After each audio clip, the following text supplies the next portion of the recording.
Well, this video is on our pricing section. Now, not ever like the services, not every trade has pricing. You might have membership, plans, prices. There's a few things that you can have. So let's just jump into here for a minute.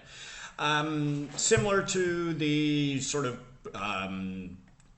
services section, you can go ahead and change this around to whatever you want. You might want memberships and change that type and it'll update that. But for this one, we're actually using prices. So let's just go back, set that in. Same thing, everything's pretty much dynamic. Whatever you change here will show up on the page. We do also have suggestions. You can rewrite this or just give it a suggestion and change what you want in here. Like services, you can drag these around and reorder these, so depending on what you have. And adding a new price, you can just click on here and it'll add you a new price down the bottom. I believe prices, the max you can have is 6. So like services, when you create something, it's offline right away until you're done editing it. So let's go in here and let's edit a new one. And let me just, before I go in here, so mainly you have a title, a price, and then sort of a ending that describes that price, like starts at or hourly or whatnot, and some bullet points. So let's just go in here and edit a new one. So, of course, everything's dynamic, so whatever you type in here is going to just be dynamic.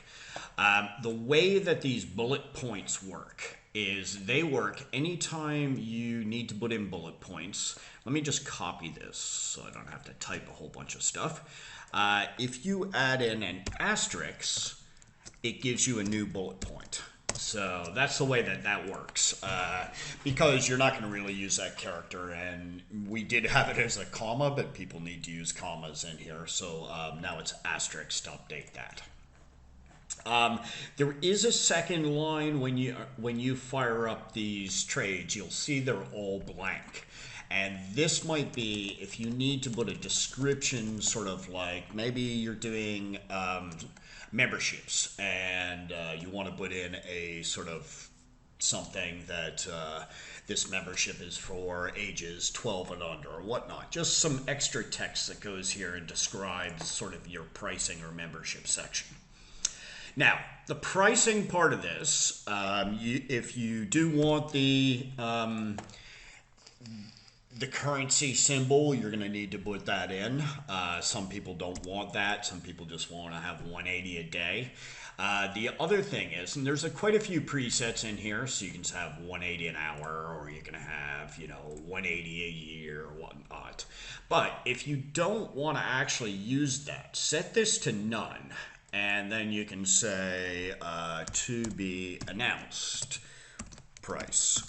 So you can sort of change this around to however you want. Essentially, it is a title, a sort of price section. Like I said, the line you can put in here, which is blank on this, and then some bullet points. So the section is pretty easy, like I said. Before you go and make things live on your website, you need to turn them live. Same thing. If there's a service you're not using, just simply go in and delete it. And that'll remove your service. So, price. So pricing section's pretty easy, like I said. And don't forget, all this generated text is just to give you sort of an idea of what you can use or what could be here. So you can rewrite any of this stuff. That's it for this section. Thanks a lot, guys. See you.